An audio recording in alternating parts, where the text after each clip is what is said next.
Good morning. I'm Sheila Cast. We're on the record.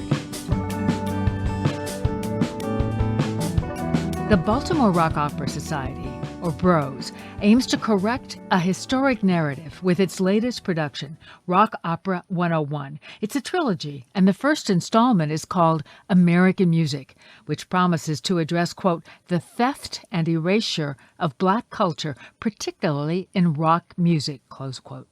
Joining us to talk about it is Jonathan Gilmour, the show's director, creator, and lead performer. Welcome, Jonathan. Thank you.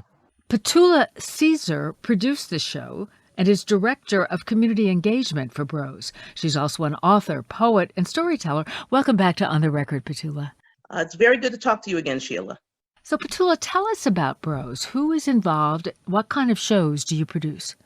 Okay, the Baltimore Rock Opera Society has been around for a little bit over a decade in the city of Baltimore. They started out as a group of folks who wanted to produce amazing rock operas and rock musical theater and to rule for the next 7,000 years. So that is how they build themselves, and that is one of their goals as an organization. So over the past decade, they have done that. They produce all original content, original characters, storylines, music, and all of that. And they produce these shows throughout Baltimore at different locations. And they brought me on in November to help them with the community engagement aspect of the work they were already doing with live performance and live musical theater in Baltimore. And the recent show, Rock Opera 101, how did the idea for that come about? Well, I came on board in my role in November, and I met with the executive director, Aaron Keating, and the other staff people at BROS, and they were all white. So I started my work by pointing that out, and then we began a pretty frank conversation about BROS being a very white organization as an institution and how that would impact the work that I was going to do. Because BROS is known for the over-the-top shows that they do, my suggestion was to continue that tradition of doing great shows by having some great shows around the idea of bringing in other folks who right now really don't partake of BROS programming. Right now, BROS doesn't look so much like the population of the city that it lives in. BROS is not a reflection of Baltimore's demographic. So I decided that a good way to change that would be to have some shows that specifically looked at the history of rock opera, the history of rock and roll, and how we got to a place where other folks don't necessarily feel like there is something in rock opera or rock musical theater for them. And that's how the idea for these shows came about. Jonathan, what would you add to the origin of this show? Tula brought me in, and we kind of talked about rock opera in general, as well as what theater world looks like in Baltimore and around the nation. This is a conversation that is going on nationally. And rock opera was one of those things that once we researched it, I did a ton of research for this, and I thought of Rock Opera 101 to kind of look like one of those year one freshman college classes where you can kind of get a really good overview of everything. But one of the things was that we know the rock opera was not written with a Black audience or any audience other than white men as their target.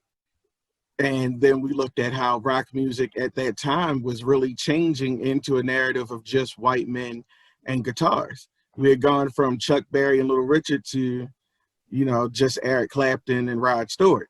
So how did that happen? How were we removed from the evolution, and how did that affect Broadway, good or bad? Petula, the planning started well before the pandemic. How did you have to pivot to adjust for this? Did the production change a lot? The first thing we had to do was kind of shrink the show from what we had originally envisioned. So it is now an hour instead of the 2+ we'd envisioned, but it's, I think, a lot more intense because we have a short amount of time and we have a lot of things to say. Jonathan, what about the content? This project has such a wide scope. Where did you start? One of the things that I wanted to do was start with the introduction of the African to America and how what we brought over as Black people to this country, we kind of used to create culture. And so I figured if we started there, then I could really kind of break down the story and, use very specific time points. But the overall message was that, Black people were a part of the creation and the evolution of a music style. So it was really, as long as we stayed in that parameter, everything else kind of fell into place. There's so much research and people have done so much work and there's been so much writing, but we wanted to get it condensed and get it really understandable for the masses who have not taken the time to really get into these books or even understand or know that they have a place. My dream for this was that there would be, little Black kids. I sound like Martin. I felt like there'd be little Black kids who would watch this and understand that it is not white music, that you have a stake in rock music and that you are not weird or an other because of that. That's Jonathan Gilmour, director, creator, and performer in Bros Rock Opera 101. Here on the record on WYPR, I'm Sheila Cast. Also with us is Petula Caesar. She produced the show and is Bros Director of Community Engagement. We're talking about part one of the trilogy American Music. Let's listen to this clip of the show from Edwin Birdsong's Rising Sign. Baby, why don't you get with me? We're gonna go up! Go up! Hey! Come on! Right there. Let me be your rising sign, baby. Hi there. Somebody. I'd heard the other names represented in the show, Muddy Waters, Patti LaBelle. I hadn't heard of Birdsong. Jonathan, why did you choose him? I really wanted to amplify a lot of the voices that were important to the evolution of rock music, who were involved as maybe session players, who really tried their hand at becoming solo artists. And Edwin Birdsong was one of those people. He was an organist who played on a lot of rock tracks and such for many, many, many much more well-known rock artists. And his solo career in the early 70s was very much rock-based. And I really wanted to amplify his voice. His sound is just so current, even now. And it's just amazing how much you can hear like Lenny Kravitz in there and Gary Clark Jr. And he just was an amazing guy who passed away just last year. The performance can still be seen online. It was recorded July 1st on Facebook Live. Petula, describe what the audience sees on stage. The actual stage is the warehouse, the back portion of Peabody Heights Brewery on 30th Street, right off of Greenmount Avenue. They were kind enough to lend us the space. So it's a big open space because, of course, we need to be mindful and have room for social distancing. And you get to see a group of performers playing live, which is something I know I've definitely missed as we've had to quarantine and be away from each other. So the idea that there are people gathering, even under these conditions, to play music and to sing was a lot. People passing by on the street kind of peeked in through the loading dock to hear live music and to see what was going on. And then you get a journey through Black people's perspective of rock music in about an hour. It was definitely a lot of moving parts to it, but I think what the audience will definitely appreciate is seeing a group of people playing music and singing together and clearly enjoying each other, because there was no audience to speak of. So they had to be their own audience and kind of cheer each other on. So you get to see that too. Let's hear another clip. This is some of the spoken word used in the performance. Petula reads a quotation from Margot Jefferson, Black culture commentator. It is jarring and most distressing to walk into a room one has considered private and find it ringed with cameras and spotlights and insistent strangers claiming long acquaintance and making plans to move in and redecorate without being invited. Black music, and with it, the Black self, was suddenly grossly public, tossed on stage, dressed in clown white, and bandied about with gleeful arrogance that just yesterday had chosen to ignore and condescend. Black, it seemed, had lost the battle for mythological ownership of rock, as future events would prove. Jonathan, what did you aim to convey with this text? I really wanted it understood that, there's that feeling of creating something and then watching it perform or performing it and then watching it performed by someone else as now elevated art. It's very much like, I can only imagine how Chuck Berry felt the first time he saw Elvis Presley perform. And the moves, the sound, even the songs were the same. And, his music was, it was called Savage. It was called, jungle music. And, it was all of these racial epithets that were attached to it. But what Elvis was doing was now innovative. It was new, it was fresh, it was incredible. And right there, that is the loss for that claim to rock music. Artists like Big Mama Thornton, who wrote Hound Dog, who, when her version came out, they wouldn't play it on the radio. They said she sounded too much like a man. They said she was this, she was that, she was too heavy. But then when Elvis did it, it was wonderful. It was new. It was the sound of a generation. So I wanted to convey that and how that permeates every decade of Black music. That didn't stop in the 50s. Even now, that same thing happens. And then Chuck Berry or Black artists in general become the other in a style they created.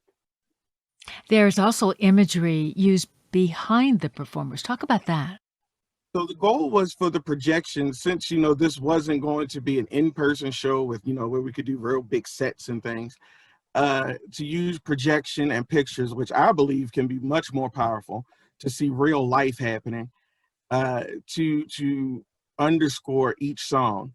So with the Muddy Waters team, we wanted to make sure that we highlighted and amplified Black blues musicians in the Delta from which it was birthed, or in the sections where you saw singers like Sylvester, or we got to really amplify Black women and Black LGBTQ culture. And we really wanted to make this a real scope of all of Black life and its importance in creation of Black culture, i.e. American culture. Jonathan Gilmour is director, creator, and performer in Bros Rock Opera 101. Petula Caesar produced the show and is Bros Director of Community Engagement. We've been talking about part one of the trilogy, American Music. Short break now on the record, and then we'll get a preview of the rest of the Rock Opera 101 trilogy. I'm Sheila Cass. Stay with us.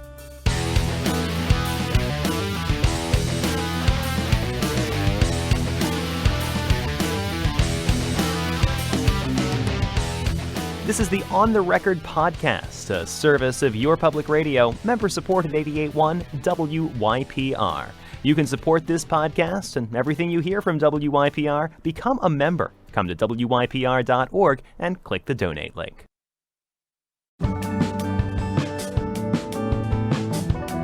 Welcome back to On the Record. I'm Sheila Cast. We're talking today about the Baltimore Rock Opera Society, BROS, and its production Rock Opera 101, a trilogy.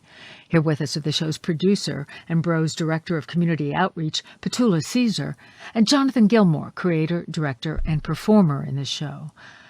We've been focused on your involvement in BROS, but you each have other creative endeavors. Petula, tell us about your work. I'm also an author. I wrote my first full-length book that came out last year, and I'm working on my second one now. And I've done a lot of freelance writing all around town at various publications, like Baltimore Magazine, City Paper when it was around. So in addition to this event production and show production work, which I truly love, I also write.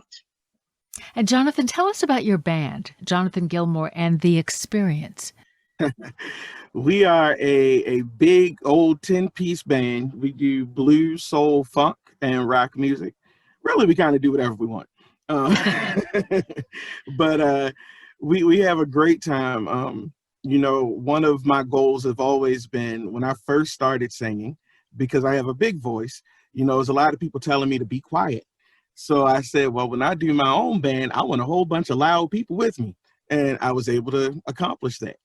So the band has been performing in Baltimore as well as up and through the East Coast. We performed in Harlem. That was our break in New York last year. And we performed with the Creative Alliance quite extensively, one of our home bases. And we are just happy to, extend this message. The work that I'm doing on this show is work that I continue to do in my artistic life in general. So this is just a great way of amplifying this story, as well as using my curation skills.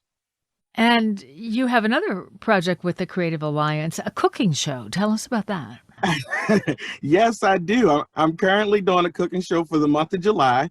It's through Zoom, and you can walk in or sign up for all the classes. We have 3 more classes coming up, but it's a soul food cooking class, a soul singer doing soul food, where I'm discussing diaspora food, or food that came over from Africa that has now become very much, American food, as well as the appropriation of soul food and turning it into Southern food. And just working with a lot of incredible people. Hello to my class. Y'all are amazing. We have been cooking up a lot of good stuff, and nobody has burned their house down, so I feel like I'm doing my job.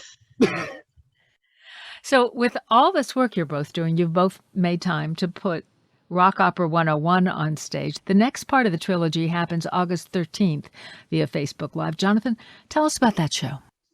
Yeah, so that show is called Onto the Stage. So now we're moving from rock into the rock musical, and then Broadway in general. So it's Onto the Stage, being Black on the Great White Way. We really want to discuss groundbreaking musicals like Hair and how they look to do diversity. And then we're moving into the period after Hair, where many Black shows were produced throughout the 70s and 80s, like The Wiz, Dreamgirls, Raisin, Five Guys, all of the Five Guys Named Mo, all of those shows that became really big, but did not still get their fair break. A lot of them won a lot of Tonys, but the actors still weren't able to work. And so we really want to just dig into the meat of what it means to be a person of color or Black on Broadway, and how has the music industry and just the nation affected that story. This is On the Record on WYPR. I'm Sheila Cass, speaking with Jonathan Gilmour, creator, director, and performer in the Baltimore Rock Opera Society production of Rock Opera 101. Also here is Bros Director of Communication and Engagement and producer of the show, Petula Caesar. Jonathan, on September 10th, the final part of the trilogy will be performed. What's that about? So the last show will be looking at the forward movement of Broadway and music in general, and how we look at concept albums and things that were generally deemed as very white male centered. We definitely want to amplify not just women voices, but Black women, white women, and just women in general voices in writing and production of musicals and songs. We're looking at the Latinx community and how they've added to it. We want to really dig into some of the wording of the Asian community. They have not had the fairest shake on Broadway, so we definitely want to dig into that, as well as look at 2 rock operas that were not deemed rock operas because they're contemporary and Black. One written by Prince, it's Prince, and one written by Janelle Monáe. Petula, audiences have had a chance to respond to the July 1st performance. What have you heard? I am very happy to say that I've heard nothing but really good things. The show has been viewed well over 4,000 times. That was definitely something that made us very happy, and viewed 4,000 times in a very short period of time. It has not even been a month since the show originally aired. And even from the original live stream where people were actually chatting about the show as it was happening, to messages and emails and just other feedback that we've gotten from most everyone has really enjoyed it, has appreciated it, and they actually took away pieces of information that they've gone on to research on their own, even after the show. My vision was that after people saw the show, they would go to Google and find out things, that they would learn about the musicians and the songs that were performed, that they would learn about the quotes and some of the other content in the show. So I'm glad that people are enjoying the show and learning things at the same time. And on that question of learning, I want to make sure I understand whether the issue, as you see it, is that many people today don't know that the music we celebrate as rock and roll started with Black music forms? Or is it that the issue is it was taken over by whites and people know that and don't care? I would say definitely that it was more of, we are aware, or at least somewhat aware, that, most of these music forms started with the blues. And, we will actively even talk about the blues, but then leave it at that story. This really wanted to explore how Black people were left out of its evolution. And if you're left out of its evolution, then that means that you can kind of be othered or grouped together as, as Margot Jefferson said, you were just unconsciously creating some type of primitive form until it was taken and refined. But Black people are very much involved in the evolution of rock music, and were actively performing, writing, and doing rock music throughout the 70s, 80s, and 90s, and even today. So we really wanted to look at that piece. All of the artists that were chosen for Rock Opera 101 were between the eras of late 60s, early 70s, because that's the era where we really saw the othering of Black artists in rock music. So, Jonathan, what do you want people to take away from these performances? That there isn't a way to remove us from it. This is very much still, for me, a part of my personal protest of Black Lives Matter, and that we matter in every piece of American society. Systemic racism is so pervasive, and it shows up in so many different forms and so many aspects of life, and that this is the one that I am actively involved in, that I would like to amplify the voices of those who came before me, who did the work and continue to do the work, as well as myself that is trying to do the work to make sure that Black people are not removed from the story.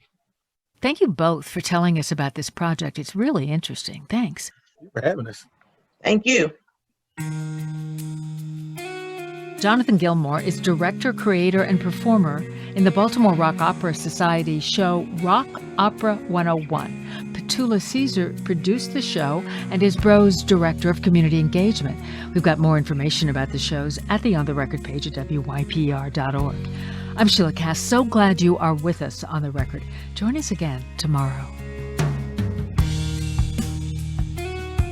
Thanks for listening to this segment of On the Record with Sheila Cass. You can catch the show on the radio Monday through Friday, 9:30 to 10 a.m. on 88.1 WYPR, your NPR news station. And you can support On the Record and all the other public radio programs that WYPR brings to you. Just click the donate link at the top of WYPR.org. And thanks.